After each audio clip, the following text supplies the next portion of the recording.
This is the Extra Point Podcast. During this podcast, we will dive deeper into our Sunday teaching and share practical next steps for your faith journey. Now, let's kick off the Extra Point.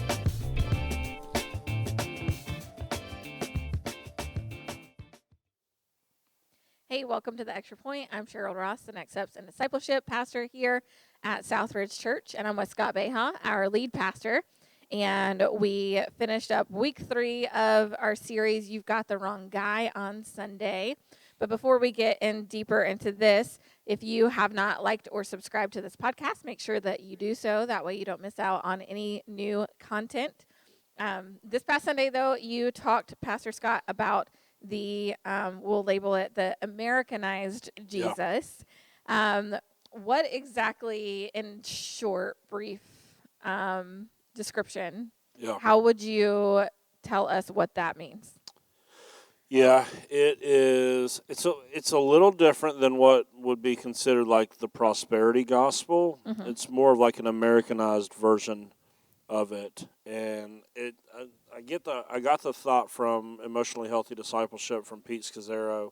Mm-hmm. He has a chapter in that book about following the crucified Christ and not the Americanized Christ.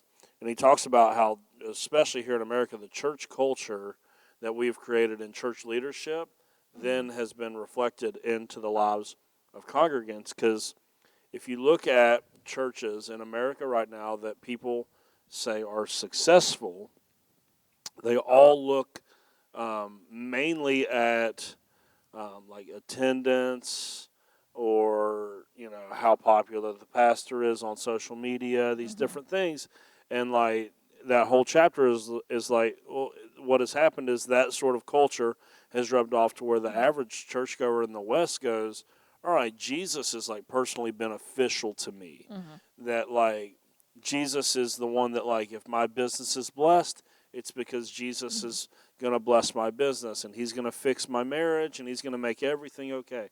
Mm-hmm. And I'm not saying, like, if anyone heard differently, I'm not saying that Jesus doesn't do some of those things. Right. I'm just saying he doesn't have to. Mm-hmm. He doesn't always do that, and it's not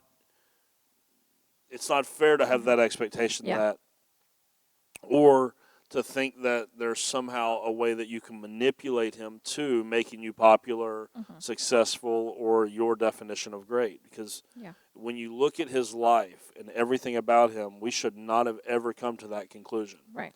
Right? Like, it's funny, like, because, and I've been very guilty of this in my whole life, or my whole ministry journey. And I'm probably still going to have trouble with this, even though I'm trying to learn differently. Like, I was raised up in the era of the church where attendance was really all that people looked at. Yeah.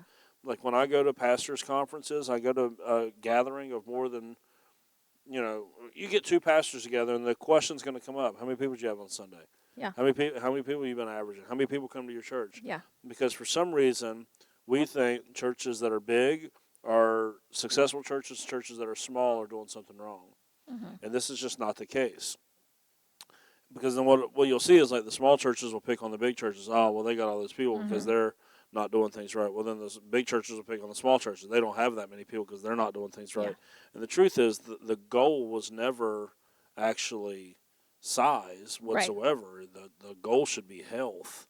Yes. And the goal should be how many people are picking up the cross daily and following. And if you've got 80 people at your church and they're picking up their cross daily and being formed into the image of God that they were created to be formed into, then you are successful in ministry. If you've got 8,000 people and that's happening, you're successful in ministry. Mm-hmm. Like, and so it's this westernized version of like what success looks like, or that Jesus is supposed to make us great. Like, Jesus is the thing that fixes everything in my life. And it's like, well, if you look at the life of Jesus, there wasn't really that much to like, Christians, we have a tendency to like overemphasize all of this, but like, truthfully, that his impact was very minimal if you look at it in that time period. The impact now is remarkable. That's because it's real, but like, he's performing these miracles in these like little backwater towns. He's not doing them in Jerusalem mainly. Yeah. He's not doing them. Actually, when his brothers pressed him at one point, Jesus' brothers come up and goes, look, you need to get a following. Mm-hmm. You need to be a big deal. Mm-hmm. And Jesus goes, yeah, that's not what's going to happen, because they're trying to push him to go to Jerusalem and perform miracles in front of all these people. Jesus goes, I'm sorry, that's just not the plan. Right. That's what it looks like for you to be successful. That's not what it looks like in the kingdom of God. Yeah. And this is what I have to wrestle with all the time. There are a lot of really successful pastors. In fact, the vast majority of successful pastors, no one other than their congregation knows their name. Yeah. No one other than their congregation knows their name. Mm-hmm. They're not getting asked to speak all over the country, all over the Right. world. They don't have Apple iTunes #1 podcast. They're Mm-hmm. just faithful right where they're at, Yeah. helping people learn to follow Jesus. Yeah. And that is greatness in the kingdom of God. Mm-hmm. And I'm not saying the people that you know all their names, right, that aren't great also. Right. Just saying it's not that they have a big following that makes them great. Yeah. It's, are they helping people pick up their cross and follow Jesus? So it has to be a change, Mm-hmm. because what's happened in the American church is we've had some that just change the packaging Yeah. of this is what it means to follow Jesus, and then we get this whole, every pastor in America that's worth anything at what they do will tell you how frustrated they are at cultural Christianity, Mm-hmm. of folks that are just they will come whenever they're don't have something else going on. Yeah. You see them every 6 weeks. They'll give if they get an inheritance from somebody. Mm-hmm. They'll serve if it's not too big of an this Mm-hmm. just whole cultural Christianity issue. Every pastor will tell you how frustrating that is, without realizing that it's their fault that exists. That church leaders for the past couple of decades have been so determined to try to get as many people into the room as possible without really caring what quality of disciple that they were making. They Mm-hmm. want the quantity, but they weren't worried about the Right. quality, and so therefore they lowered the bar to go, no, this is all you have to do, just show up here Mm-hmm. and such. And it's this is what we've done. We did it to ourselves, so we're frustrated with the current state of the church that seems to be pretty apathetic for the most part. Of course we have people that God's really moved in their lives, but a lot of the church always seems very apathetic. Mm-hmm. And pastors are frustrated about that, but they don't even realize that they're the ones that did it. Yeah. They're the ones that did it. We try to disciple people into a ritual, Mm-hmm. hey, raise your hand at the end of this message if you want to ask Jesus to. It's look, if you, the call of Jesus, when you look at it, the thing that he told people was come and follow me, Mm-hmm. not pray a prayer, Yeah. not you got to. No, it was come follow me. Mm-hmm. The evidence Mm-hmm. that you are saved is in the daily picking up the cross and following Yeah. Jesus. It's in the times that you deny yourself. Yeah. Not go, no, it's okay. I prayed a prayer when I was 8. It doesn't matter if I go out and get drunk tonight, or it doesn't matter if I live with someone that I'm not married to, or sleep with someone. I prayed a prayer at VBS. I'm good to go. It doesn't matter. I don't need to go to church. I don't need Right. community. I prayed a prayer. I took my first communion, whatever Right. it might be. And it's Yeah. this.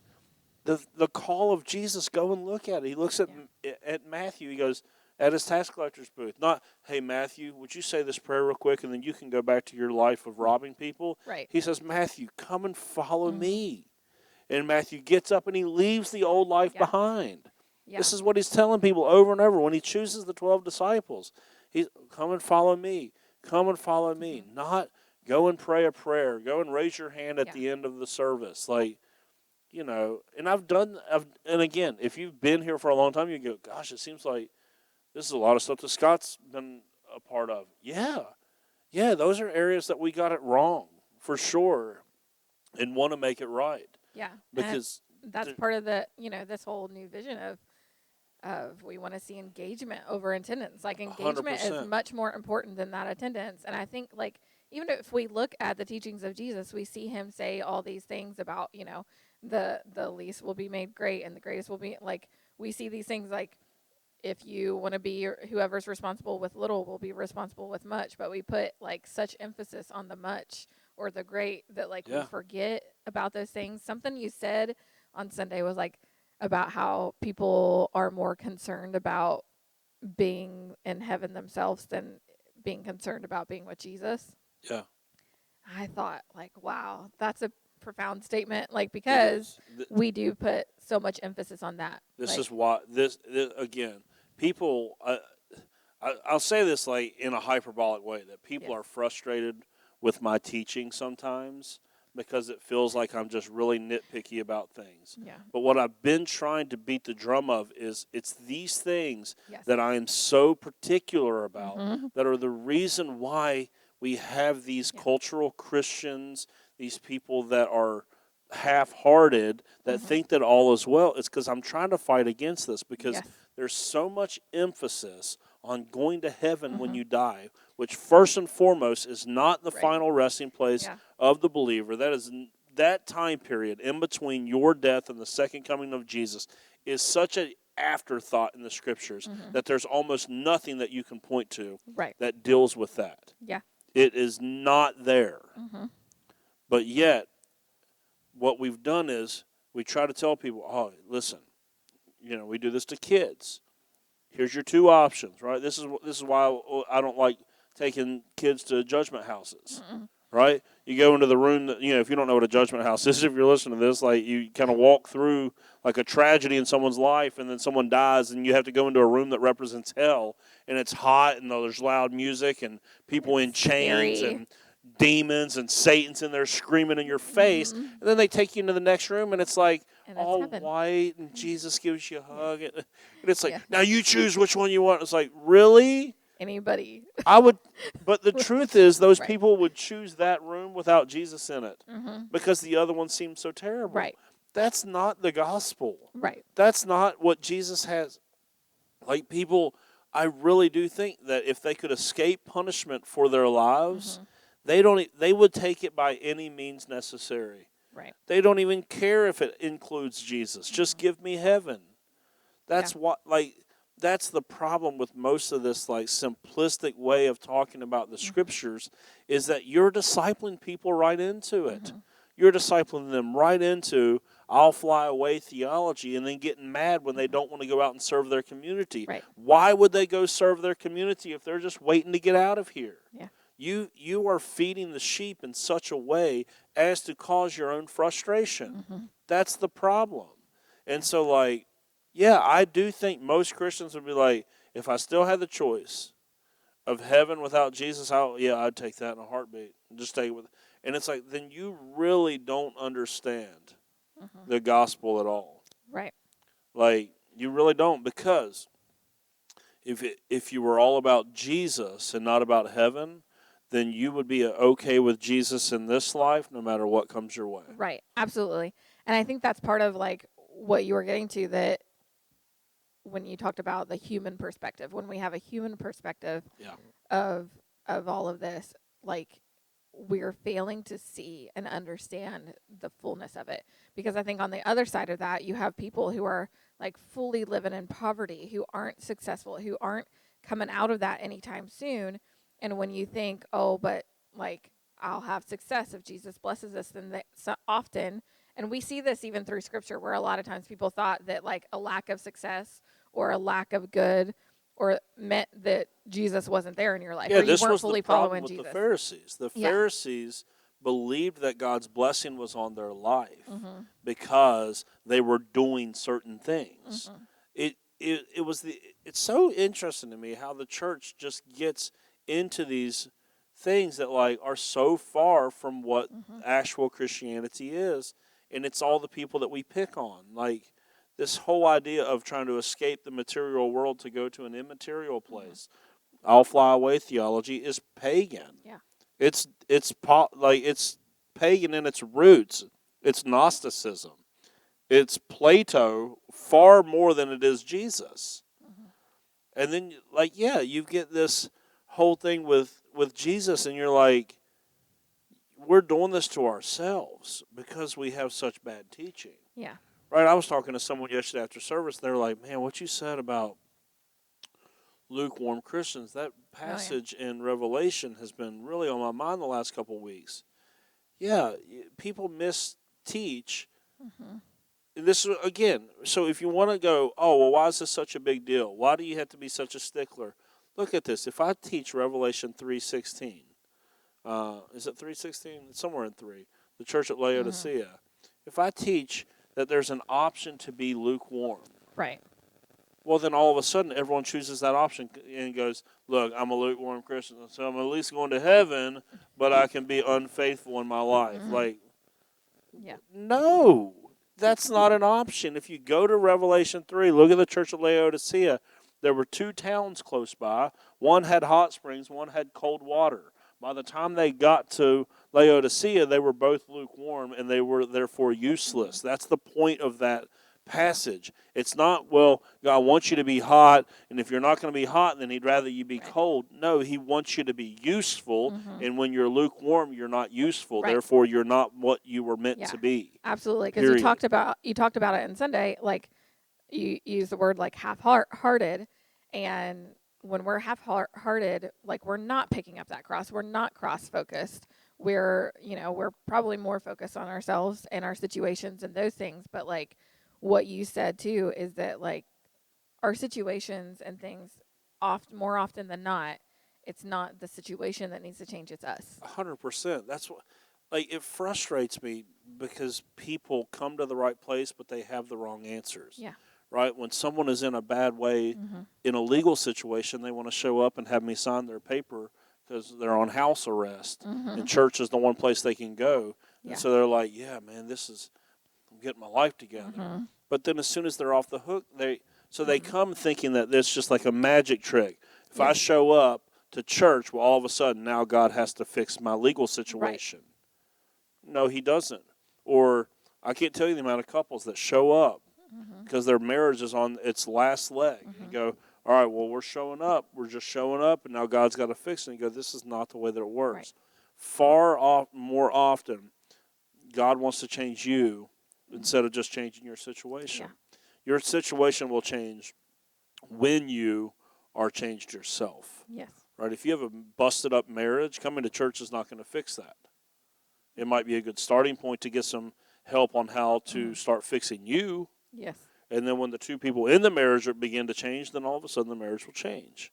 That's how it works. You don't, like, people get a bad diagnosis. All of a sudden they have perfect church attendance, as if showing up to church is what will ultimately heal them. That's not the case. Sometimes, like, just honestly, sometimes we need to fail. Yeah.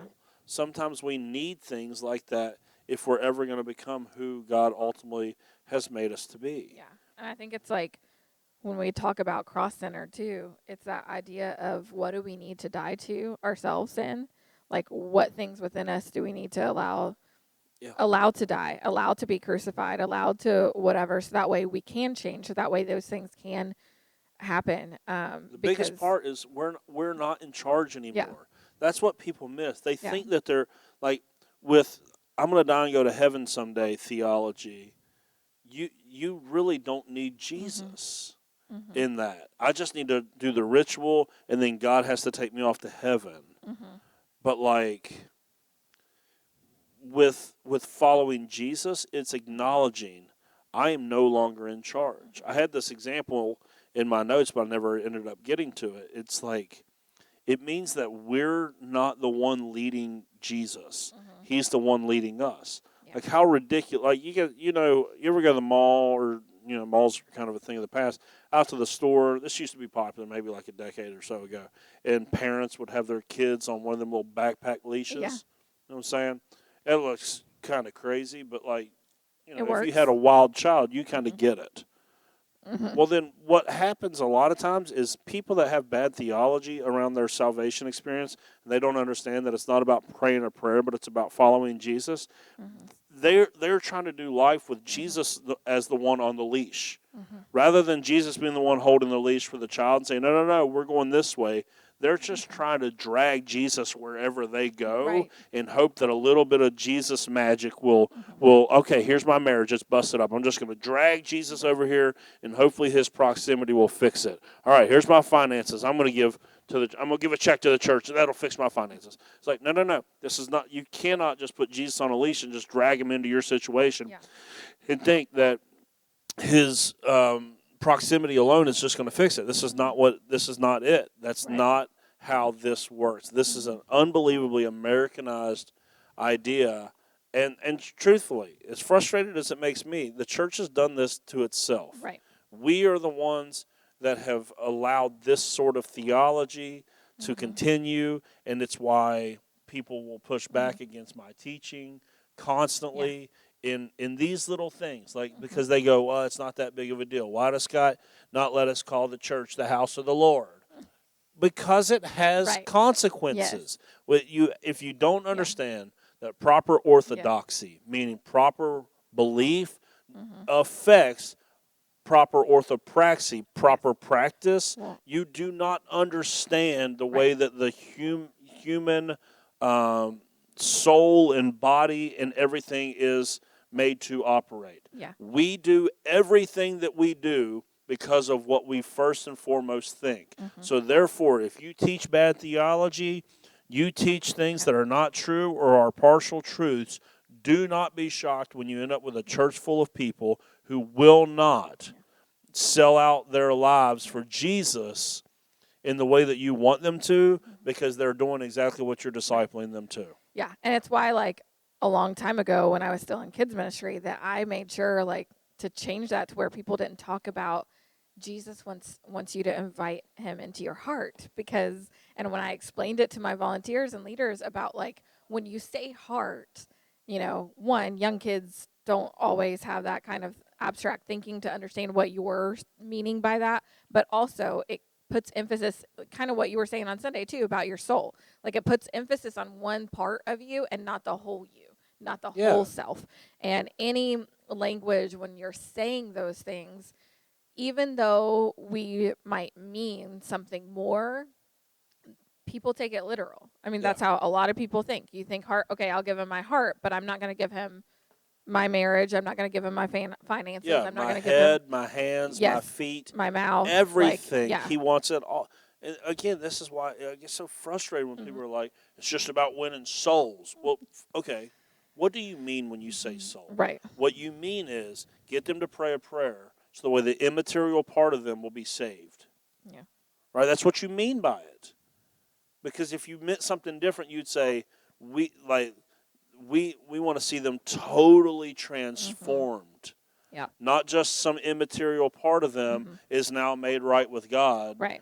No. God wants access to the head, the way that you think, your mouth, the way that you speak, your hands, the way that you work, your feet, the places that you go. He wants absolutely every inch of it. Yeah.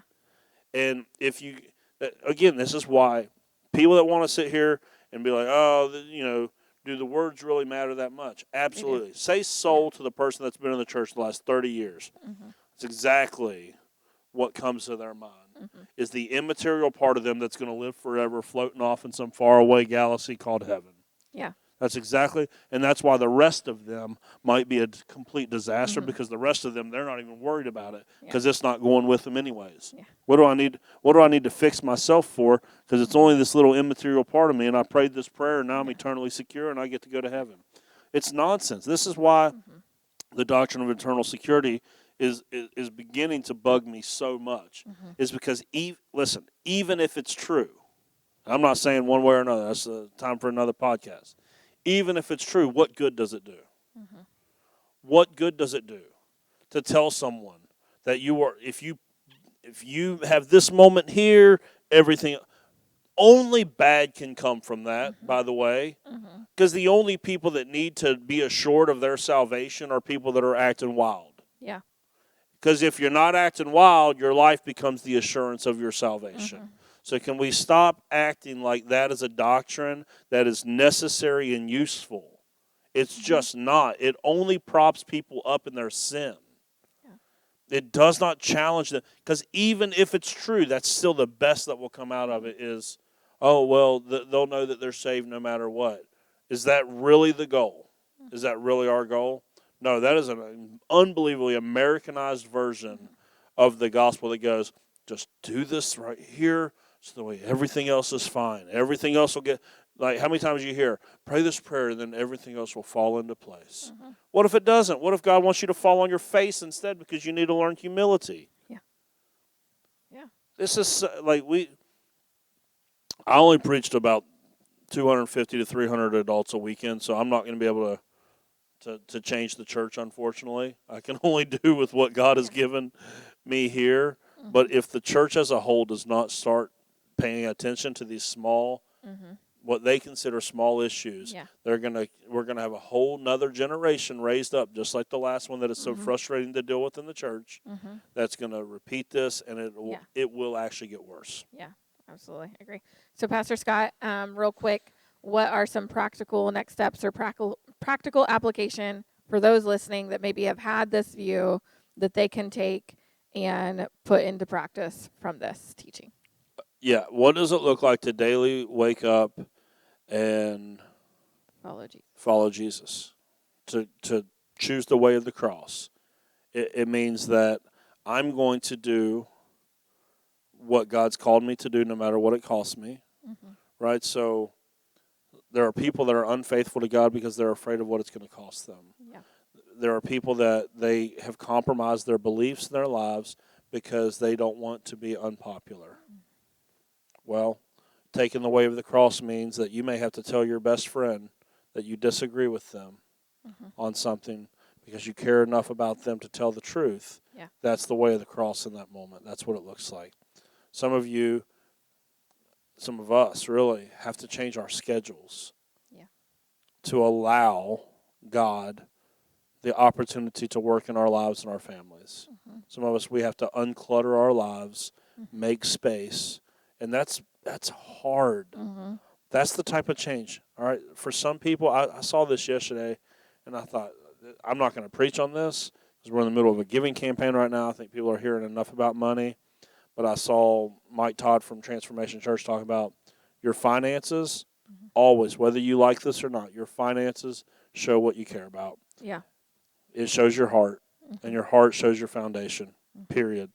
So for some people, the way of the cross is going to look like you're going to have to figure out how not to just tip God, but really give sacrificially and generously because it's showing your heart. Yeah. Like if you're not giving, and again, I'm not sitting here going, oh, the tithe and all that. No, listen. If you're not giving at a point that it looks like God is important in your life, then he's probably not. That's just God's honest truth. I know some people get saved. They're in bad financial shape. I'm not saying that there's not caveats to all of this. Right. I'm just saying, somehow when we were a single income family in major debt and I made practically no money in ministry, somehow we were a top 25 giving family here at Southridge Church. Right, yeah. Which says a whole lot about Southridge Church and not so much about me, but that's probably why there's financial issues at this church going back for 2 decades now, because someone that made as little money as me could make it into the top 25. I'm just saying your heart. Your finances always shows your heart shows your foundation. So you might be thinking one thing, but everything about you is saying something different. Right. It always comes back to those 3 things Jesus said. Your treasure, your talent, and your time. You go look at those 3 things. Where are you putting your energy? Where are you putting your money? Where are you spending your time? Those things will inevitably show what is most important. And so your life may be out of alignment. And choosing the way of the cross is going to go, okay, guys, we have to make some changes. Right. We can't take 8 vacations this year because we need to put God first in our finances. We can't say yes to every, here's practical. This is what I see. I see Christian families that want their kids to be involved in sports. And now you all know this is very near and dear to me. My travel team plays 2 weekends a month. That is I know for some people that are like the anti-travel folks, they're like, that's still too much. But no, the normal travel schedule is you go to a different state every single weekend and play. We will not do that. We've made a decision to be different in that way. And we play a lot of local tournaments the way my family could still be at church when and if at all possible. Plus, if they do have to miss church on a Sunday, my kids are currently going to Awana's every Wednesday night at my parents' church. And if they're not there, they're here at this church on a Wednesday night. Yeah. Right. So we have made room for them to do some of the hobbies and activities. But like what I'll see is other families will try to do it, but they won't make that emphasis to go, all right, well, if we're going to miss Sunday, we're going to make sure that they're somewhere being fed by the word on Wednesday. Yeah. No, what they do is they go, well, Pastor Scott's involved in travel ball, so we just go and fill up our whole schedule because he does it. It's okay. It's like, no. You don't understand that if my kid misses church 3 times in a year, he's still going to be there the other 49, which is more than any adult that's going to be here this week. Yeah. And when we go on vacation that's not sports related, we go to church. Yeah. When we have Wednesdays, they go to Awanas. Yep. When these kids are at church, when it's summertime, they go to camp. When, like whatever it is. So like that's what it looks like. If you look at my calendar, people might go, oh, well, see, he does the same stuff. No, we do not do the same stuff. Right. My kids understand that church is a priority, even if we might miss it for baseball this past weekend. But my kid's going to be at church on Wednesday night. My kid, goes to a school where he's going to hear about Jesus all week anyways. Yeah. Right? Like, so if you're thinking it's the same and trying to model after me, you're going to have to realize we're making different choices. Even though it looks the same on some level, we're making drastically different choices to make sure that our kids understand how important our faith is to us. Same thing with our money. Like our kids understand. Though it may look like, oh man, Pastor Scott loves shoes and they play a lot of sports and they go on these trips. Yeah, and we're also unbelievably generous to this church. Right? Like our kids are going to understand all of the nuances of that. Like that's what it looks like to pick up your cross and follow him. It's not like, how do I squeeze Jesus into the cracks of what my family's already doing. This is our foundation, and we will squeeze everything else into the cracks of that. That's the difference. Like if you want to look at my life versus someone else that's trying to do something similar, we're not just squeezing Jesus into what we have left. We start with that, and then we go, okay, now we can afford to live like this with our money, with our time, with our talent, and things like that. It's drastically, it looks like a small thing, but it's actually a drastically different life, completely. And that's just the start of it. Like there's all kinds of other decisions that we are making that take the way of the cross for our family, right? Like here's something our kids hate. They're not getting cell phones. Right. They're not getting cell phones until they are in middle school playing sports. And even then, it will be so locked down. Right. That's different. See, that's that's another thing that goes, that's the way of the cross. Because my kids think that they should just, oh, well, everyone else has it. We should, but we're going to we may share some things in common with unbelieving families, but we will also be drastically different in a way that, like, I know some of their friends already have phones, and they're like, or like, we'll be down at the ball field. Someone will like, oh, well, so-and-so's going all the way over there to play. Yeah, sorry, you're not going to do that. I'm 10 years old. They're younger than me. I don't care. No, look, we just are going to do things different. So the way of the cross is when you finally understand you're not in charge. Right. You are not in charge. God gets to set the agenda in your life. Does that mean that your life is miserable? No. My life is full with all sorts of things that God allows us to do. But he has to be the number one center of everything, or else with those priorities out of whack, going to end up in a rough situation. And I actually think that's where we're headed this Sunday. Cool. Awesome.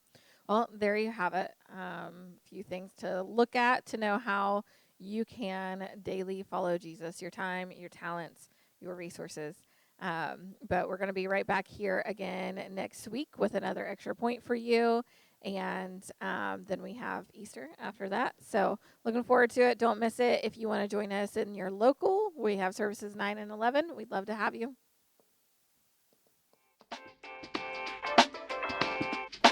Thanks for tuning in to The Extra Point.